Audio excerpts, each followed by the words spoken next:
Hello, welcome to the CarCast+Edmunds podcast. I'm Matt, the moderator, DeAndre, here with Alistair Weaver. How you doing? I'm good, thanks, Matt. How are you? Good. Ready to wrap up the week. It's been good. It's been busy. Excellent. Um, I want to New introduce you Ferraris, guys. new Aston Martins, it's all V12s. We're not going to talk about EVs. We're going to talk about trucks. We're going to talk about V12s. Yes, the opposite of EVs. Before we get started, though, let me tell you guys about Bet Online. Bet Online is the number one source for all your summer sports this season, from MLB to golf, NBA, and NHL playoffs. You get all the latest stats, news, and scores. They're available for all of your favorite teams. You can get the latest odds and lines, including team matchups, player props, and odds on just about every sport out there. Head to the website today or use your mobile device to get in on the action. It's Bet Online, where the game starts. Yeah, welcome to them. Welcome, Bet Online, to the Welcome, podcast. Bet Online. Yeah. It's funny reading that there's a great radio station in the UK which used to read the news, and then all of it was easy listening, but it was the same voice. So Yeah. they'd give you some like tragic news was happening somewhere in the world, and then in exactly the same voice they'd say, "Now here's Elton John with 'Don't Go Breaking My Heart,'" and it was just the funniest thing because there was just no sort of sense of like occasion or Yeah. intonation. It was just like exactly the same pitch. Well, we'll try to mix that up a little bit. We'll try Yeah, to mix it up. All that's right. So tragic. talk. Yeah, it's a tragic day. Here's Elton John. uh, V12. So Ferrari announces a new front engine V12 car, which are kind of my favorite Ferraris. I'm a sucker for the long nose, front engine, front mid, if you will, style of cars. Aston Martin, what the V12 Ferraris. And I guess Aston Martin didn't want to get overwhelmed or just sort of lost in their news. So they announced their new V12 engine, but without a car. I assume a new Vanquish of some sort. Uh, I want to get into the car a little bit, but it's an interesting thing how Ferrari's been doing the 12 cylinders so well for so long, and I know you have experience with more than I do with Ferrari and the V12 cars, but Aston Martin and Ferrari both have a V12 that's coming out, both around the same horsepower ish, right? I don't know, 830, Yeah. 820. But Aston Martin does it with a twin turbo V12, and Ferrari does it with a naturally aspirated V12. The Ferrari engine, it's a funny time we're in because everybody you could just tell that like everybody's desperate to keep doing this stuff and they feel like there's more to kind of squeeze out of it. So you've got this what is it, the 12 Cilindri, which is Yeah. cylinders in Italian. And so now this thing's revving to, let me get this right, I think 9,500 RPM, Right. which for a 6.5 liter V12 is kind of crazy. 819 horsepower at 9,250.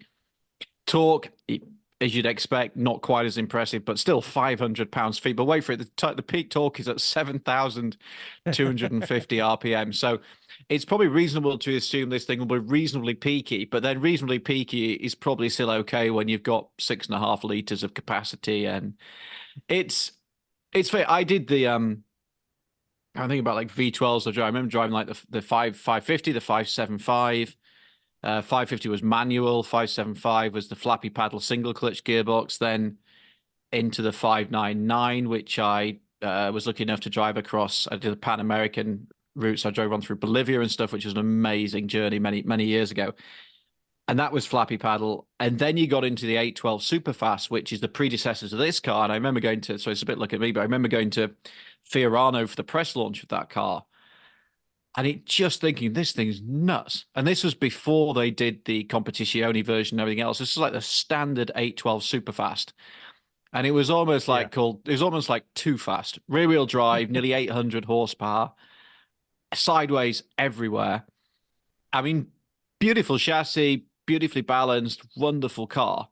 But I remember thinking, like, this is too much engine. And, And now we've got this in the name.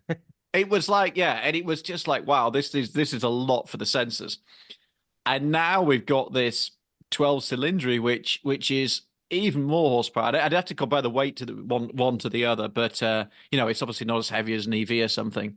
So now we have the which is it the last ever V12? If it is, every collector's going to want one. Or are we just going to somehow keep spinning out this kind of like death spiral is going to go on and on and on as everybody kind of walks back from electrification a little bit? So I don't know. They're saying it's for the few. It's going to be $500,000 probably by the time you've got it on the road, at least over here. Yeah. I'm glad it exists, though. I mean, you can't beat a Ferrari V12. There's something incredibly romantic about it. I agree 100%. And Aston Martin the same way. It's like you get an Aston Martin, and I get it. You get the V8, and they're like it's an AMG, and it's lighter and it's more nimble. It's like I know, but that's not why I'm getting an Aston Martin. If I'm getting I'm getting it for the 12. And give me the 6-liter V12 with it, it's. And if you say it's a little heavier and not as nimble and maybe even not as quick, I'm like, I don't care. Yeah, I mean, it's fine. And obviously, we haven't seen the Aston yet. They've just given us a glimpse of the engine. We can see the Ferrari, which is heavily inspired by the legendary Daytona. Yeah. Yeah, which itself inspired the Rover SD1. Remember that car sold in America? Yeah. It's interesting it, because this new car, I think this new car looks better as the Spider than it does the coupe. The back is a little interesting with the sort of the big solid glass. It doesn't have like the flying buttresses that like maybe was it the 550 or maybe it was the 812 that have it.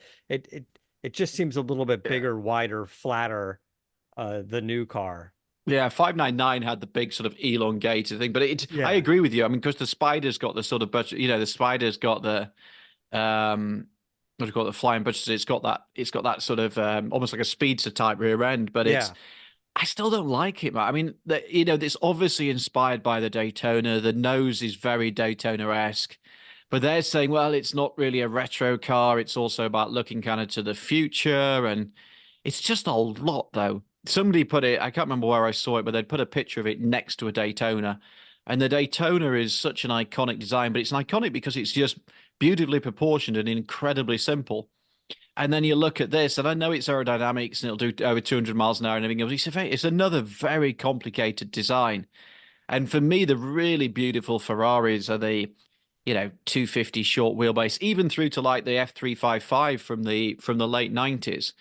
And then everything since 456, actually, I thought was a beautiful, beautiful V8 Ferrari. Yeah. But, 550 Maranello, 575, they've aged really, really well. 599, I think, is aging well. But again, much simpler designs. It's just a lot going on with this car. The Roma to me was sort of a departure from the typical Ferrari design theme that was going on. And I think there's mixed feelings about the Roma as well. I like it. I don't love it. I think maybe you like it more than I do, but it is interesting. I like it because it looks a lot like a Jaguar F-Type. And maybe that's part of the problem. It doesn't look exotic enough. But it's just elegant. It's pretty. And I think if you look at the legendary Ferraris, even things like the GTO were very elegant, beautiful cars. And the contemporary Ferraris are just so heavily influenced by aero that they just, if you go back to the 80s and into like that era of the Testarossa and the 348 and all that sort of stuff, it all became a bit kind of chintzy and a bit 1980s with the side strakes and, everything else.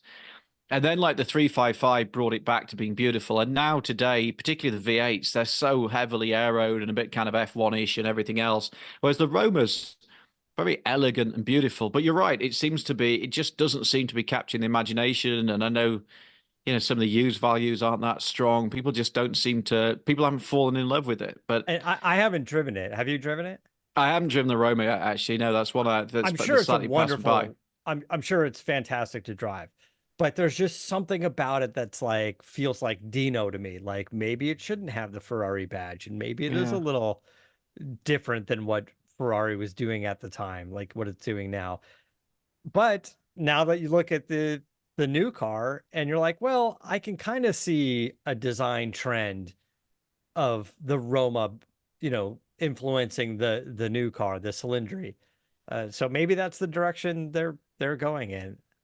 I'm also just not into, I don't, particularly on the road, I just like beautiful, pretty cars that are fast and enjoy driving and sound great. But I don't need to look like I'm supposed to be at the track. I like elegant, beautiful cars. And if you go back in Ferrari's history, that's particularly when you get back to the 70s and earlier, that's where they were. They were beautiful, elegant, Pininfarina cars. They were fabulous. But I'm sure this new 12 Cilindri is going to be pretty mega, and it's going to be on sale this year. And I'm glad they built it. I'm sure it's going to sound unbelievable at 9,000 RPM. Oh yeah, yeah, And it's going totally to be will. going down Melrose at 9,000 RPM There, very soon. there, there's this trend of doing this sort of breaking up the color lines, if you will, on cars. Like we have a lot of SUVs that are, white or red, and then the whole top is black, and we're sort of trying to change the silhouette by putting a little bit of color, but not more. And then the black, uh, the black like B pillar and stuff that we see in almost everything now is to sort of give it this impression that it's a single piece of glass between like the front door and the back door.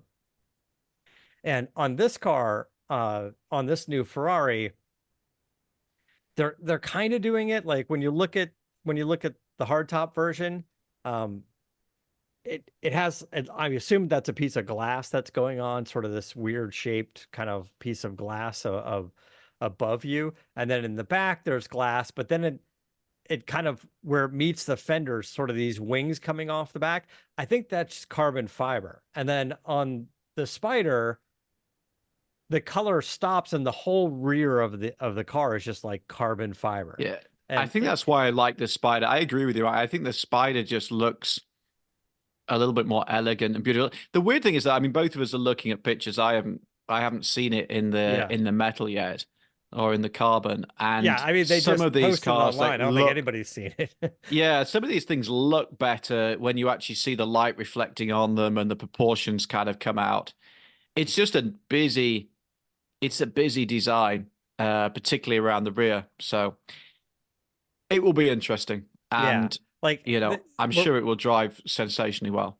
we're on the website, so if you guys are listening, if you want to go to the YouTube version of the podcast, we've got some images up there. But now like we're this images where Ferrari sort of lets you flip it over and you can see where the glass is more see-through in the back of the hatch and the roof above you. This is on the coupe.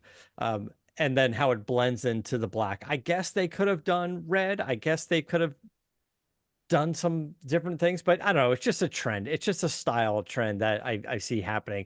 But they're also trying to match the front. The front has the blacked out piece in between the headlights, like the Daytona did as well. So it'll be interesting. It's like when you see this car and go, it's good in red, but because of the blacked out pieces, do you end up going with a darker color to make those a little bit more subtle? Do you end up going with, like some of their photos are like a dark green or And a also, gray or something? historically, the V12 cars haven't looked that great in red. I don't think the 550 looks best in red, 59, partly Yeah. because they've just got a lot compared to the mid-engine cars. There's just a lot of mass. There's a lot of bodywork. So, and the red, the Rossa Corsa or whatever just doesn't really work as well. They tend to be better in a kind of more understated, a more understated hue. Like I looked on Bring a Trailer the other week at. I've always fancied a 599. I used to spend a lot of time driving them, and I love them. And they're actually quite affordable. I mean, they're affordable to buy. They're probably not Yeah. affordable to run. But like 150 grand is still a huge sum of money. But let's still less than a third the price of of one of these.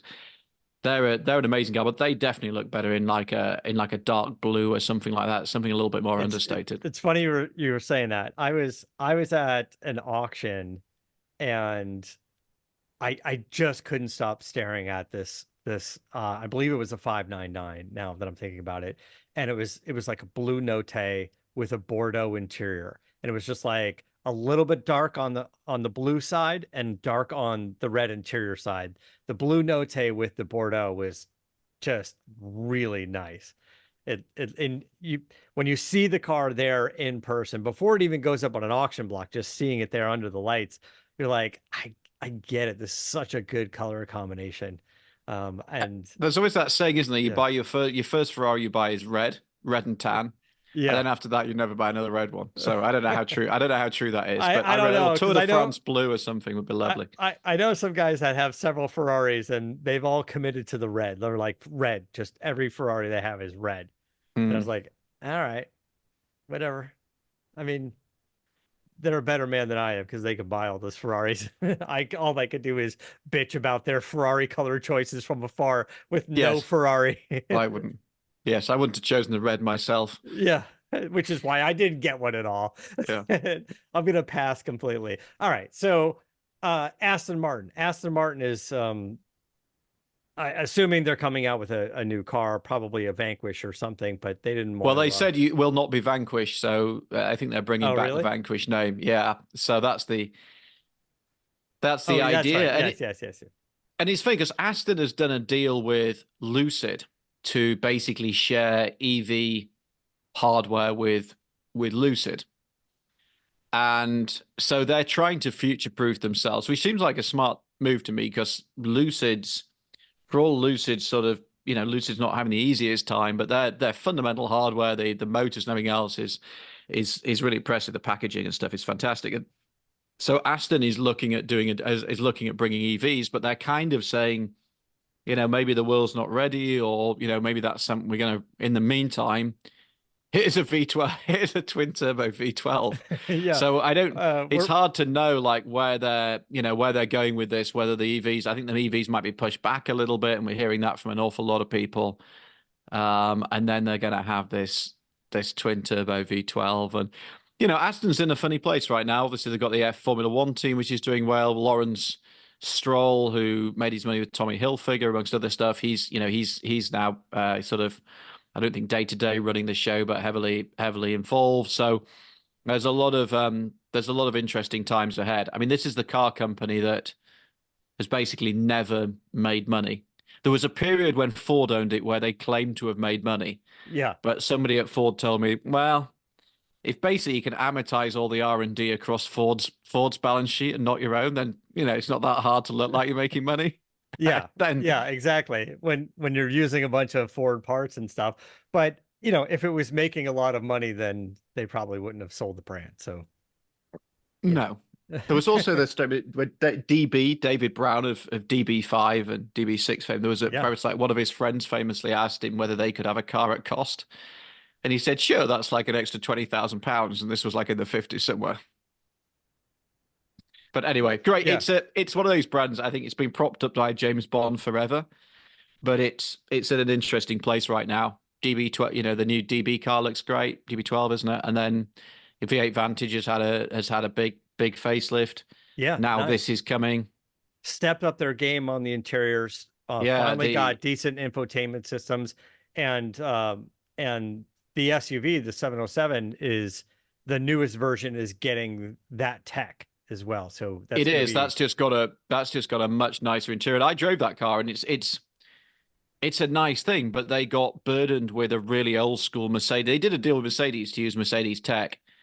And then apparently somewhere along the journey, Mercedes basically went, yeah, well, when we said tech, we didn't mean like the latest tech. So yeah, suddenly you had a car that was like twice the price of the Merc with yesterday's technology. So yeah. I remember driving the first time, I was like prodding the screen. It's like nothing's happening. And It's they not. built the interior for a touchscreen, but then Mercedes kind of went, we didn't really mean that. So Yeah, then you were left with like a touchscreen that you couldn't touch. you And couldn't touch, and yeah, like no Android Auto or CarPlay or that you can get in any car these days. uh, Like it was a no go for for Aston Martin. I can't help but go back real quick and look at because you had mentioned the Ferrari 812 super fast, and I I agree. This is still just one of my favorite modern day Ferraris. It, I think it looks great, and I'm sure it's an animal to drive. it's an absolute animal, but surprisingly, it's just well sorted. So it's an animal, but a very tameable animal. And proper old school. I mean, even the new one they've already said is rear wheel drive. So you've got 800 horsepower rear wheel drive. So, you know, properly good weight distribution, but properly old school in as much if you turn the systems off, oversteer is like a toe twitch away, which is awesome fun on a track. And, it's just, yeah, I mean, I had a quick look before we came on air, Matt, just like what's a super fast going for now? Yeah, They're still 400 grand. yeah, It's such a lot of money. yeah. Well, look, maybe everyone's going to start selling their 812 super fast because they want to go get the new Cilindri. Yeah. Yeah, so maybe it'll be 385. Uh, and Ferrari is still, by a quantum leap, the most profitable car company in the world. I can't remember the exact statistic. There was a statistic about how many Toyotas they had to sell to make the same profit as one Ferrari, and it was ridiculous. It was like 7,000 or something. I think it was Ferrari followed by Porsche, Yeah. and just the margins are crazy. I mean, But I mean, that's the point. But build a product that people want, and you can charge to a certain extent what you like for it. Porsche gets it done because everything is just sort of optioned out on that car. It's like anybody that's listening, even if you don't like Porsche, go to the Porsche USA website, grab any car, and go to the configurator and build something decent, and you'll be like, I just doubled the price in options. Like by the time you get floor mats and a stereo, you're $35,000 into the price of the car. So don't be fooled by the base price of any Porsche. It'll be optioned up, and there's so much margin in those options if you think about it. Yeah, Um, I'm just uh, looking at Ferrari profit per car. I can't remember. It's a fantastic thing. 2021 they were making 106 grand per vehicle, but I think it's much more than that. So last year, this is financial results of 2022. I think Ferrari was making 24% margin. Tesla was making 70%. That's come right down now. yeah. Ford was making 4%. This is 22, which I know was a bit of a weird year. But yeah, I could probably find 23 somewhere, but we should probably crack on. Ranger. Talk about Ford Ranger. You just did a trip in a Ford Ranger. Yeah, I just drove one out from LA to Sedona and back, so sort of 8 hours each way in a weekend, thousand what was it? Well over 1,000 miles. It's a really good thing. We've just done a comparison test. Check it out on our YouTube channel, Ranger in Tacoma and Colorado. We're huge fans of the Colorado. Was Edmunds' top rated truck this year, but Ranger is we're yet to try and we're going to try it in different models, so we make the definitive decision. But certainly in the version that we had, we actually preferred it to Colorado. It's just a really well executed truck, and historically Ford's always been good at the F-150 and arguably less good at the midsize. But I think they've done a great job. There's a lot of the qualities that we like about the F-150 in a smaller size, and depending where you live in the US, I actually think this is a really good sized truck. The F-150, as you know, because you drive one every day, is a unit, whereas the Range is just a nice size. And this week we've got the Lariat FX4, so the FX4 off-road package. You've got tons of technology. So it looks like a kind of baby F-150 inside with baby Lightning inside with a vertical screen, all the CarPlay integration. It's super comfortable. The seats are superb. The ride quality, yeah, it still feels a bit trucky, but it's comfortable. It's refined. Engine's a bit coarse. We've got the 2.5 liter turbo four, and it's Yeah. it's 10 speed gearbox. It still sounds a little bit kind of rough, but I just you can't imagine doing those many miles in a truck not too long ago and it being that comfortable. It's a really nice thing. I think they've done a fantastic job. I know we brought this up before, but yes, the way these trucks have grown physically in size, my my F-150 today is so much bigger than my 95 F-150. I think my 95 F-150 might be even smaller than this Ranger. Mostly because you guys got the crew cab, but yeah, the F-150s years ago were nowhere near what they are today. They're about the size of what Rangers are. And I in some guess ways, that's why. I mean, they brought the Maverick in for two reasons. They brought the Maverick in because Ford struggles to sell cars and SUVs, or particularly cars that well, it doesn't sell cars to people anymore, apart from the Mustang. And so you've got the Maverick, which is kind of escape size, and now you've got the Ranger, which is, which is probably a sensible everyday truck. And they've also done some cool stuff, like you can now. They've played around with the wheel arches in the bed, so you can now get an 8x4 piece of plywood in. yeah. So it's much more usable. We bought the it's a Lariat FX4. I mean, not cheap, 51 grand. Nice of them to give us a $250 4x4 regional discount on a 51 grand truck. 51 grand truck. Wait, Always, you always know, feels good. you guys been testing the Tacoma as well, and the Tacoma pricing came out. That's a very expensive truck. I mean, they're all pretty expensive. I mean, arguably, I think it's the XLT, isn't it? Is the one down from the Lariat, and that gives you a lot of the a lot of the tech as well. The Lariat's just a little bit posher, and then obviously you can go up again. Yeah, we've actually now have on the Edmunds fleet, and I'm sure we can talk about more as the weeks ahead. So we now have a Tacoma, a Ranger, and a Colorado, and our objective is basically to live with them all for the next year and to tell the story of how they, how they differ over the time. So we kick off in a world where actually the Toyota's arguably our least favorite. But it will be Yeah. interesting to see as we go on how what the living with experience is like. Our Ranger's got a couple of irritations right from the off. It's an early truck, but they've been building them for a while elsewhere in the world. You have to slam the doors shut, or it doesn't, or it's giving sensor warnings. There's like the wing mirrors come in, and then the right one doesn't go out, so you have to do that a couple of times. So there's a few little like build quality niggles which are annoying. So it'll be interesting to see how they play out. But at the moment, big fans of the Ranger. It's a good thing. I went to a Ford Ranger event in Michigan, and but that was a while ago. So there was a delay on getting the Ranger out. It feels like there was some sort of Oh holdup. yeah, there's been a huge delay on it. There's been and I think the F-150 facelift as well was delayed. So I mean, Ford's on a real mission to sort the quality out, but then I think I forget there's been. I mean, everybody's been struggling still. I think there's still a little bit of legacy of the pandemic, and there's just all sort. It's just trying to get these things out and rolling. But finally, they are hitting the market. The Ranger that you guys have, you have the big vertical stack infotainment system because it's the Lariat, right? And then the Yeah, gauge cluster is all digital now as well. it is, and there's a couple of nice settings in there, so you can have like a calm screen, which I kind of like. It's really like if you're just cruising down the highway, all it gives you is like how many, what's your range and how fast are you going. So there's some, then you've got a few off-road gadgets, and it's yeah, it's nice. The one I haven't driven yet, I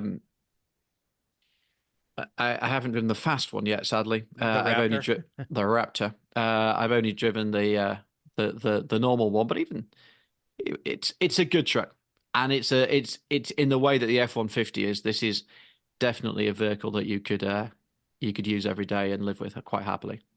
I think the Raptor is going to be impressive because they've had some time now between the original Raptor and what they've been doing with Bronco and to kind of figure out uh basically just more time in the dirt basically and realize what works, what doesn't work, how they're doing everything from beefing up the chassis and suspension pieces to dialing in the suspension. It just seems to get a little better each year. I think the F-150 Raptor, the only real difference between the newest version and the previous one is like maybe like a heads up display and some more calibration on the suspension. They're just trying to make it smoother overall and then better off-road. And I think the Ranger Raptor gets the benefit now from the years of producing other forms of off-road Raptors. Yeah, I mean, just look at the spec here, 405, 405 horsepower, it's 430 pounds-feet of torque, Fox shocks. There's a lot, there's a lot going on with it. It's kind of going to be interesting to see who buys it and how they, how they use the vehicle. Are you actually, are people going to buy it because it looks cool, or are people going to buy it because they really want to go off road? And maybe a bit of both, to be honest. Yeah, maybe a bit of both. And the other thing is, it's a much more usable Raptor. Like the Raptor, the F-150 Raptor is just so wide Yeah, that I don't huge. care. I don't care where you live. It's a handful. Yeah, it's huge, and I've driven a few of them here around town, and the TRX, and they're just, I mean, I like that sort of fun competitive thing going on between Ram and Ford. Who Yeah, can make who can make the most ridiculous off-road truck that's the loudest and the most horsepower and eats the most fuel. yeah. I just think it's kind of fun to do it. The Ford, I'm a little surprised it took Ram as long as it did to come up with the TRX, but you know, yeah. The Chevy, where's Chevy? The Chevy obnoxious. It should just be. yeah. Um, all right, so we're gonna wrap things up, but I wanted to ask you about this this fancy photo you got framed behind you there, or this It, drawing. it's a drawing actually. As Yes, you're slowly starting to turn your living room or your office into a podcast studio. that's not my living room. That would be bad. Yeah, that would be banned. But it's yeah, it was actually a 21st birthday present. It's which is a long time ago. Yeah, Senna was a bit of I was never really the guy to have like a heroes when I was growing up, but I think Senna was as close as I ever got to it. And it's 30 years since he died, which is kind of crazy. Yeah, And in 2004, I went back to Sao Paulo and did a story for Top Gear magazine, basically following his legacy. And we spent a few days in Sao Paulo, met the guy who taught him how to race karts. We met the guy who um, went into a favela, and he'd secretly funded this orphanage for a bunch of years, completely out of the public eye. We went to the Senna Foundation, and it was amazing. It was amazing few days, and just this kind of like charismatic authority that he had. Although there was yeah. one funny moment. It's in. I wrote a book years ago. It's on Amazon. I'm going to plug it. It's called A Drive on the Wild Side, serialized in the New York Times. There you go, on Amazon. A Drive on the Wild Side, There but you go. it's in there. But I do remember his kart instructor was a guy called Tche, and his little car. He still had this kart workshop out at the Interlagos circuit where they have the Formula One to this day. And he was telling me about like how dedicated he was, and how, if there was a chance to go out in the rain, he was just practicing, and he used to build his engines, and he was hugely demanding. And this obviously when he was a kid. At the end of it all, he said, "Yeah, I thought Ayrton was fantastic." And he talked about when he'd come back over with the Williams, and how the car. He talked to him when he was driving for Williams, and how the car was like hurting him, and he was struggling with it. But then he concluded all by saying, "Yeah, but I actually thought as a driver I preferred Prost. I thought it was fantastic, just a bit of cut." It's like, yeah, but I just thought Prost was like a smoother driver, and I like smooth drivers. And this was all through a translator. It was brilliant, but it was a real privilege and a great trip. And I was always, I mean, like, your Instagram these days is always full of like race. Well, my Instagram's full of old racing footage, and to watch Senna with a manual gearbox around somewhere like Monaco, or even earlier when they had the Lotus with 1,200 horsepower and a manual gearbox and stuff. I mean, they were special days, and what the guys do today is incredible. But it was pretty epic as well. But that was a That was the collection of old documentary. documentary Yeah. footage. Yeah, that was a sort of the piece together old footage. But yeah, it's yeah, amazing stuff. And amazing the sort of impact that he had on the country. I remember actually going into the favela, and we'd approached Honda as a kind of conduit to. They had certain relationships and everything else, so Honda Yeah. helped us set the story up, but it was a lot of work. And they gave us a bulletproof car, myself and the photographer, and we drove into the favela. And they rolled down the rear windows where we were sat were fixed, but they rolled down they put the windows down the front. And I was like, Yeah. isn't this kind of like counterintuitive? You just made And they it not bulletproof. No, and they said like if you drive into the area where we were going, and bear in mind this is 2004, so this is a long time ago. So basically, you wind down the windows in the front and put the interior light on. And they said the reason we do this, even though we're in a bulletproof car, is this is the way to basically say we are not a threat and we are just passing through and we're good people. And apparently, a few days before, somebody had driven in, forgotten to put the interior light on, and all hell had broken loose. So Ah, it was amazing. It was an amazing few days. One of those kind of unforgettable few days. So yeah. And wait, yeah, and how old were you when you did this? for 2004, I was what would I be? 27, something like that. Okay. Yeah. I'm old now, Matt. You should know that. I'm old No, now. I mean, I was born in 77, so when was that? 2004? Yeah, I'd be it's 27 or something. nice to see you didn't get shot.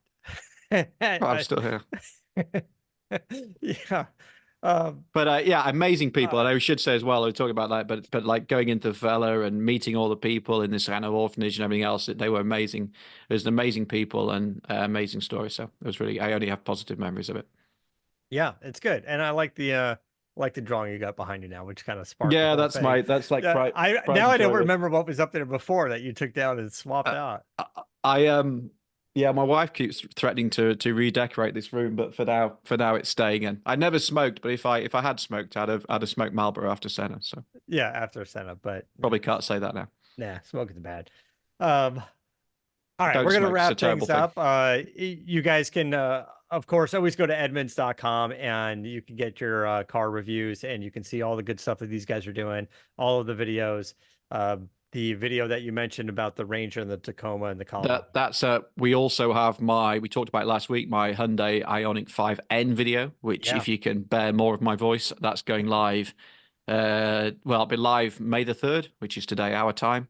Yes. And we've just done a group test, which again we talked a bit about last week, of the Camry Accord and Camry Accord and the Hyundai Elantra. And on my own Instagram, I'm about to put live, which is kind of funny. I had a huge moment in the Ioniq 5, so I'm going to try and cut that up and put on my own Instagram, which is Weaver on Cars. So maybe we can share that on the CarCast thing as well. Yeah, no, that'll be fun to do. I want to see what you what kind of antics you got into while you were out there. And those of you listening to the podcast, if you want to see us or see some of the visuals we put up on the screen, we're putting the shows up on YouTube. It's on the CarCast YouTube channel as well. And in there are links to my social media, Alistair's social media as well. So you guys can always follow us from there. Yeah, cool. Thanks, guys. Have a great weekend. Until next time, keep the air and the spare in the bag and the wheel.